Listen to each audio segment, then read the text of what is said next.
Bicara soal loncatan karir paling fantastis tahun ini, dari ajudan langsung meroket jadi sekretaris kabinet dan dapat kenaikan pangkat jadi letnan kolonel. Lompatan yang sangat tinggi, Super Mario minder lihatnya ini. Biasanya karir militer itu naik bertahap kayak naik tangga, tapi ini kayak naik lift VIP, nggak berhenti tiap lantai, tapi langsung ting ke lantai tujuan. Iya, bayangkan saja karyawan biasa aja kalau mau naik jabatan harus ikut training, evaluasi, lembur bertahun-tahun. Itu aja kadang-kadang diselekat temen. Kadang sering kali ya. Tapi polemik kenaikan jabatan Letkol Teddy Indrawijaya ini dinilai sudah selesai dan sesuai dengan aturan. Sudah jelas ya? Cepet, satset, kalah iring-iringan pejabat. Totot, totot. Urusan pesangon korban PHK, apa kabar? Bentar lagi lebaran nih. Sabar ya, coba cari teman pejabat, mungkin bisa cepat. Takutnya ini bikin anak muda jadi males ngasah skill dan potensi, lebih fokus cari teman pejabat. Karena yang cepat naik itu bukan indeks harga saham gabungan, tapi teman sepermainan. Aku punya teman. Ngomong terus jadi aus nih, aus jabatan.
Sublimasi atau esensinya adalah bagaimana melebihi iblis.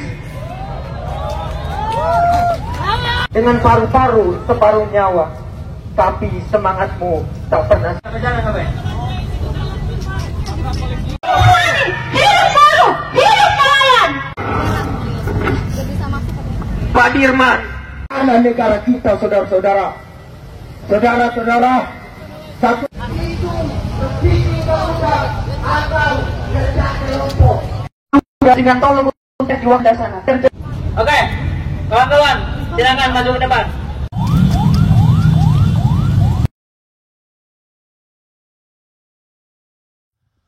Assalamualaikum warahmatullahi wabarakatuh, sobat RH sekalian.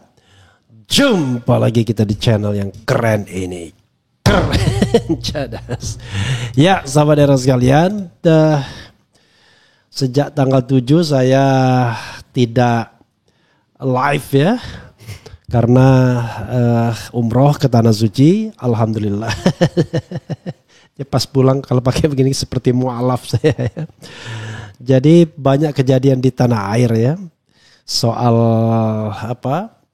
RUU TNI, soal Tom Lembong dan lain sebagainya. Soal RUU TNI rupanya sangat luar biasa ya. Banyak penolakan, padahal cuma 3 pasal yang diubah. Hanya memang yang diubah itu dikhawatirkan menjadi an entry point untuk dui fungsi TNI kembali. Sebagai contoh misalnya perluasan bidang yang bisa dimasuki TNI aktif dari 10 bidang menjadi 14 bidang. Kemudian usia pensiun yang ditambahkan, padahal persoalan TNI adalah kalau pangkat bawah persoalan kebugaran dan lain sebagainya. Makin menumpuk para jenderal nantinya, non-job jenderal. Kemudian yang terkait juga dengan nanti kita akan lihat ya, yang jelas pasal-pasal itu sebenarnya tidak segawat yang dikhawatirkan. Hanya memang tambahan tugas operasi militer selain perang. Jadi ada pasal 7, ada tambahan ya, 2 tambahan, kemudian kementerian lembaga yang bisa diisi TNI itu tambah 4, kemudian usia pensiun TNI yang kemudian ditingkatkan ya. Ini keuntungan bagi Panglima TNI existing karena berarti lama sekali akan menjabat ya. Dan juga sobat daerah sekalian perlu dipahami soal kemungkinan adanya nanti RUU Polri yang juga perlu dilihat ya. Pasti ada persoalan dan masalahnya. Itu ya. 2 pekan di Tanah Suci rupanya. Wah ini saya ada bersama seorang anak-anak ya, usia 13 tahun namanya Raja ya, jadi imut-imut, kulit kita udah kering semua, kulit dia masih mulus saja ya. Rupanya persistensi kulit anak-anak jauh lebih hebat daripada orang tua ya. Itu. Kebetulan di pesawat duduk bersebelahan. Jadi lumayan punya teman perjalanan ya. 13 tahun. Foto satunya mana ya? Ada namanya Raja ya. Luar biasa dia umroh satu keluarga 4 orang ya. Ada ayah, ibu dan anak. Jadi kembali lagi saudara sekalian, terlepas dari demo-demo yang ada ya luar biasa. Ini saya lagi di sebelah dia ya. Saya di window. Dia di tengah, di sampingnya kakaknya ya.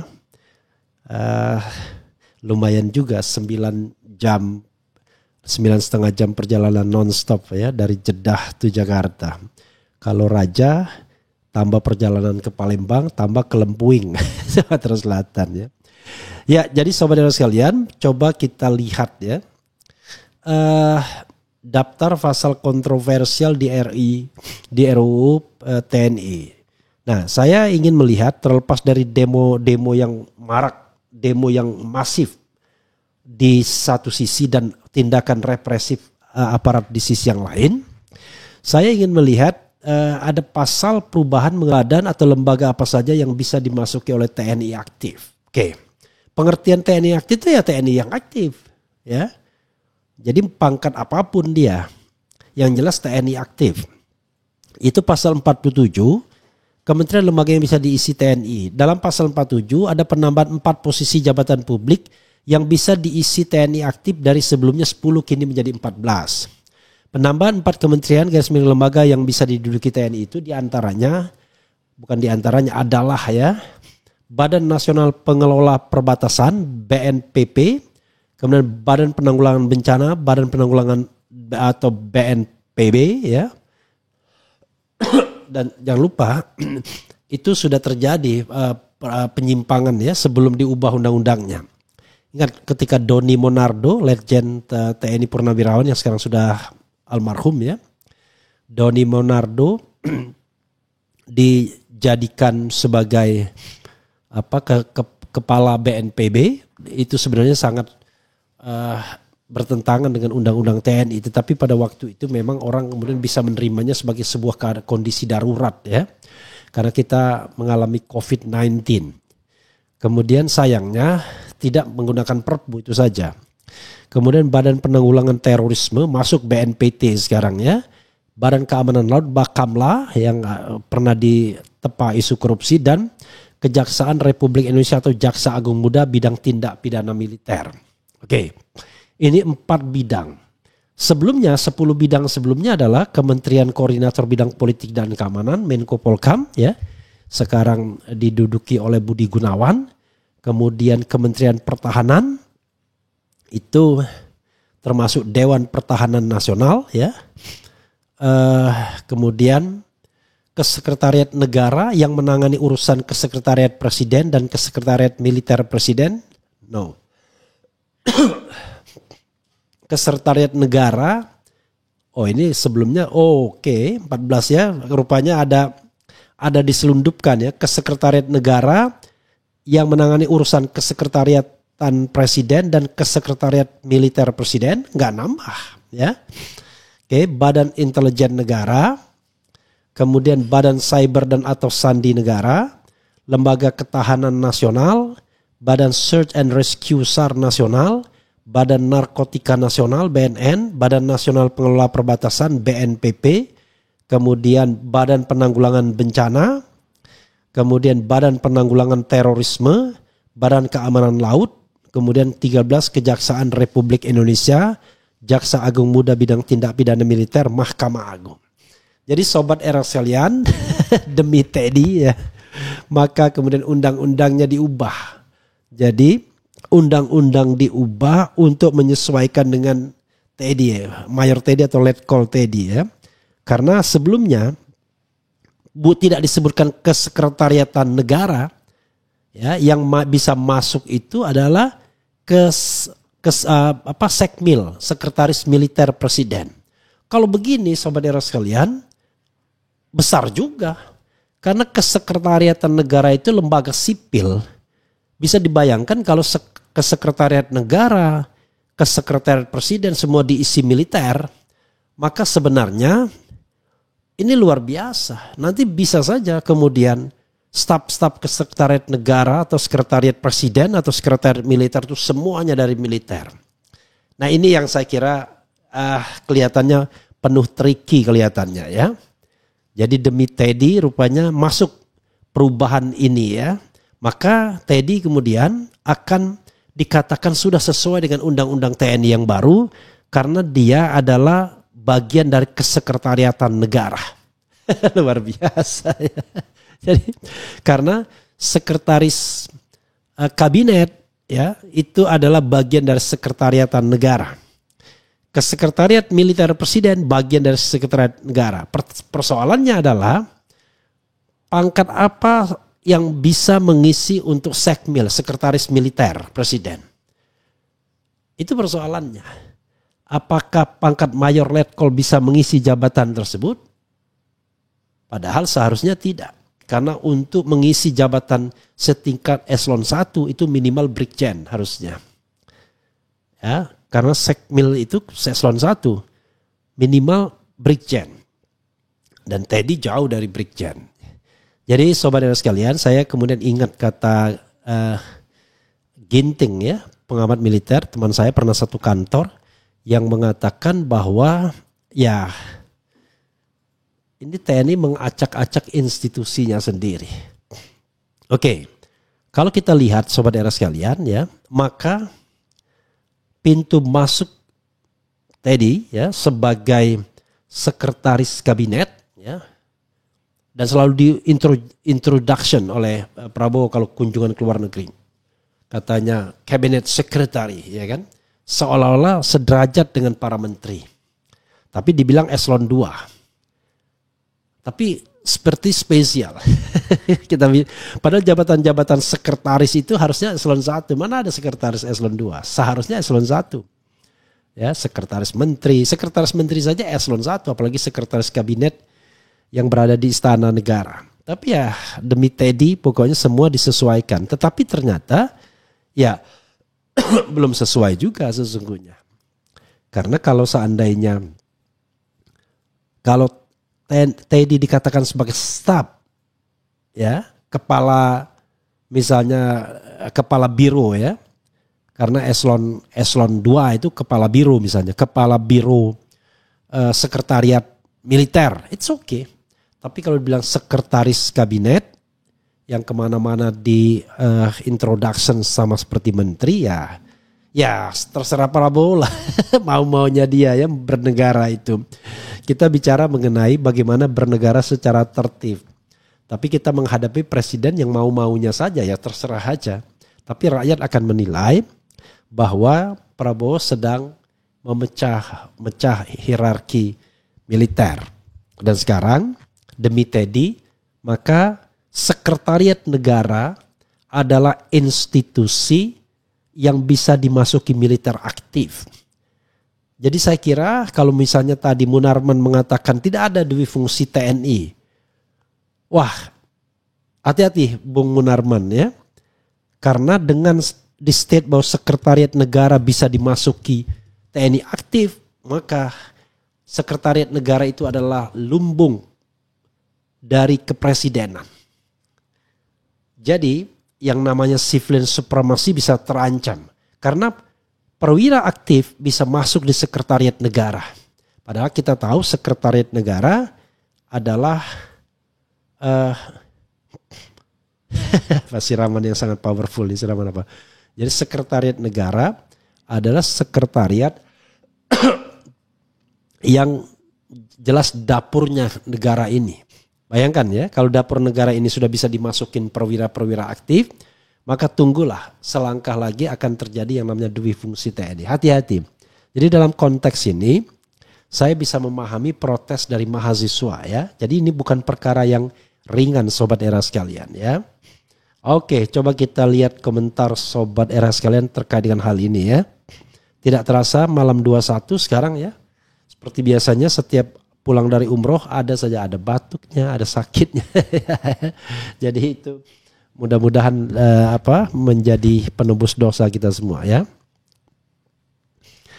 Oke, coba kita bacakan komentar Sobat Era sekalian yang barangkali sudah lama nunggu kok saya tidak pernah komentar lagi ya.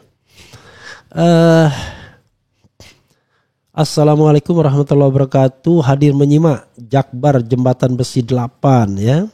Halo Om, aku Raja. Luar biasa. Oh, namanya Anugrah Sabi Zahir ya. Waalaikumsalam. Waalaikumsalam warahmatullahi wabarakatuh Raja ya. Kemudian seberapa genting hal tersebut yang membuat mahasiswa sampai turun ke jalan. Nah, this is the question ya. Jadi Sobat Era sekalian, tanpa undang-undang saja itu TNI dan Polri sudah kemana-mana. Tanpa undang-undang. Terutama jabatan-jabatan di bisnis, di BUMN. Itu tanpa undang-undang. Dan juga beberapa institusi yang sebenarnya tidak boleh. Misalnya BNPB kemarin, Badan Nasional Penanggulangan Bencana. Tapi pada waktu itu orang masih terima karena negara dalam keadaan darurat, bencana nasional. Ada COVID-19. Jadi dianggap itu bukan sebuah kursi yang empuk lah. Melainkan kursi yang justru penuh dengan medan pengabdian. Maka orang tidak protes. Tapi ketika sekarang seorang mayor bernama Teddy melangkahi senior-seniornya di TNI untuk tetap aktif sebagai TNI, tetapi juga at the same time menjabat sebagai sekretaris kabinet yang kemudian dikecilkan menjadi eselon 2, maka disitulah kemudian a big question. Kok Prabowo seperti itu? Menempatkan seseorang karena rasa sukanya, lalu kemudian mengobrak-abrik tata aturan. Tidak hanya undang-undang tapi juga tradisi di TNI. Karena jabatan yang dikasihkan kepada Mayor Teddy seharusnya jabatan minimal bintang 1. Brigjen, ya, Maijen, Letjen. Karena itu sekretaris kabinet jabatan yang setingkat menteri awalnya. Jadi kalau dikecilkan menjadi eselon 2, ya itu karena disesuaikan dengan penunjukan Teddy. Jadi banyak sekali yang disesuaikan dengan penunjukan Teddy. Disesuaikan jadi eselon 2. Kemudian bahkan undang-undangnya diubah demi Teddy. Luar biasa. Dan yang namanya anggota DPR kita memble ya. Anggota DPR kita tidak ada balilo. Nurut saja. Even dari PDIP juga barangkali ya, ikut aja. bagaimana kemudian TNI diobrak-abrik dan kemudian this is an entry point, TNI bisa masuk ke ranah sipil, yaitu menguasai sekretariat negara. Itu yang paling penting. Karena ini jabatan sipil, bukan jabatan yang memerlukan keahlian seorang militer aktif. Tapi di sekretariat negara bisa masuk. Jadi tidak hanya, kalau kemarin kan di stated sekretaris militer. Oke, that's all. Sekretaris militer cuma satu orang yang bisa masuk di sekretariat negara itu. Tapi sekarang tidak hanya sekretaris militer, tapi sekretariat negara itu bisa masuk. Jadi kalau kita baca lagi, yaitu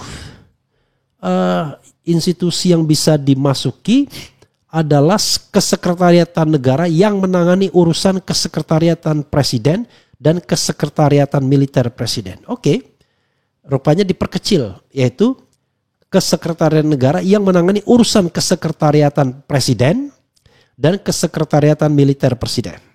And then the problem is, rupanya Teddy mau dimasukkan ke sini, yaitu yang menangani urusan kesekretariatan presiden.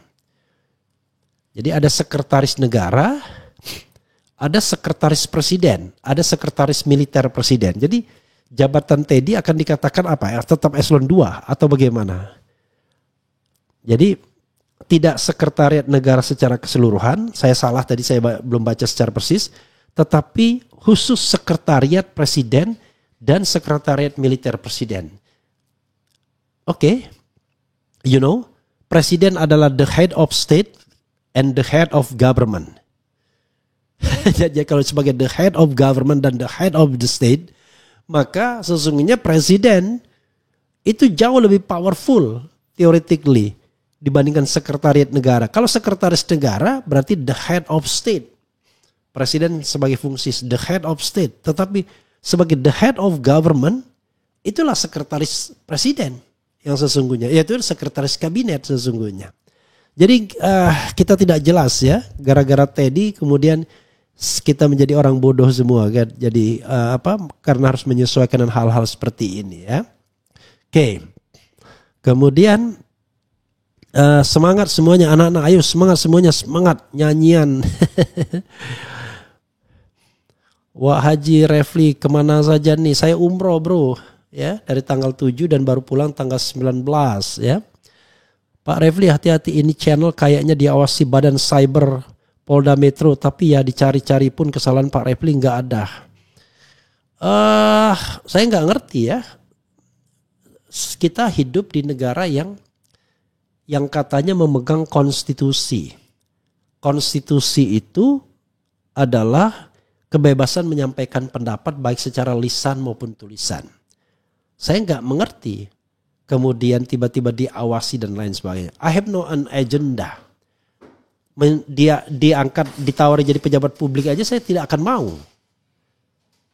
Ya kan, saya kan sudah state bahwa 5 tahun ke depan mau ditawarin apapun saya tidak akan pernah mau. Sampai 2029. Lalu apa yang dikhawatirkan? Yang kita pegang hanya kebebasan berpendapat baik secara lisan dan tulisan. Dan saya memegang konstitusi yang sudah disepakati sebagai common platform hidup berkebangsaan ya.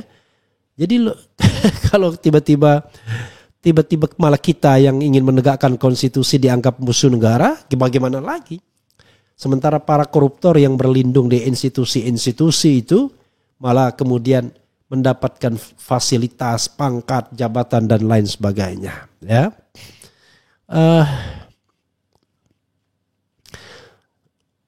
Kemudian baru live lagi banyak banget isu-isu yang hot. Padahal tunggu Bang RH muncul di talk show Aiman tuh untuk bungkam kubu ternak Mulyonce. Ya saya diundang oleh Aiman Wicaksono ya. Tetapi saya baru pulang tanggal 19. Jadi saya tidak bisa hadir ya. Makasih undangannya Aiman ya. Ternyata pengangguran juga menjalar ke militer. Pak Haji RH 2029 yang jadi presiden asli keturunan Jawa bibit bobotnya. Maksudnya? Kemudian Bang Refli, kami selalu mengikuti channel Anda karena Anda adalah pakai fakar ya. Hukum tata negara dan pengamat, kami salut mewakili aspirasi rakyat. Kemudian Apalagi ya? Demi Teddy undang-undang TNI diubah, demi Gibran undang-undang Pilpres diubah Samo baik tuh. Orang Palembang ini pastinya. Semakin M Sodik, siapa nih M Sodik ini? Semakin rusak negaraku ini, undang-undang diatur menurut selera penguasa sekarang. Kemudian Assalamualaikum Pak Haji RH ya. Kemudian cuman gara-gara Teddy Mbah Wowo benar-benar ngorbanin TNI. Presidennya ajudannya mayor, bukan perwira tinggi TNI senior yang smart. So iya begini. Mas Refli sudah pulang dari umroh ya. Iya ya. Skill yang harus dikuasai pejabat nggak punya malu, makin parah. Ku lihat Ibu Pertiwi sedang bersusah hati, matanya berilang, Mas Intannya terkenang hutan.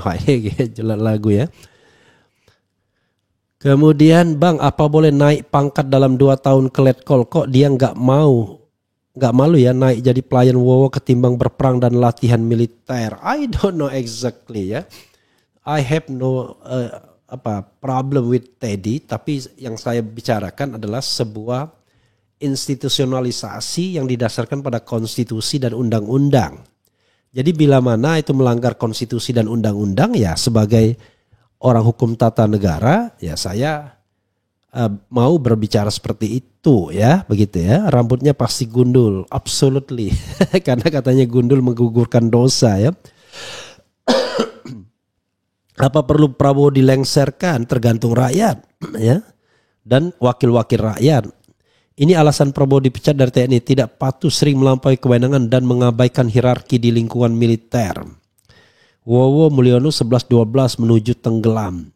Inilah saatnya rakyat sipil bergerak melawan penguasa yang rakus. Salam dari Flores. Ya sahabat daerah sekalian, sekali lagi ya, ini adalah upaya untuk bagaimana kita tetap menegakkan aturan, konstitusi, undang-undang. Dan ini kita tahu bahwa demi Mayor Teddy, undang-undang TNI diubah. Tetapi masih menyisakan masalah. Karena tadi ada 2 sekretariat di lingkungan sekretariat negara yang bisa dimasuki perwira aktif. 1 sekretaris militer presiden, 1 sekretaris presiden. Oke? Atau sekretariat presiden. Kalau begitu urusannya, berarti Teddy adalah kepala sekretariat presiden. Kan begitu? Lalu sekretariat militer beda lagi. Luar biasa. Presiden itu punya 2 fungsi, the head of state dan the head of government. Pertanyaannya adalah fungsi yang mana yang akan dijalankan oleh sekretariat presiden? I don't know exactly ya. Karena tidak sekedar protokol dan lain sebagainya. That's the point ya. Itu sobat daerah sekalian yang ingin saya share dan mudah-mudahan bermanfaat ya. Buat Raja, salam ya. Mudah-mudahan nanti bertemu lagi ya. Itu saja. Wassalamualaikum warahmatullahi wabarakatuh. Keren, cadas.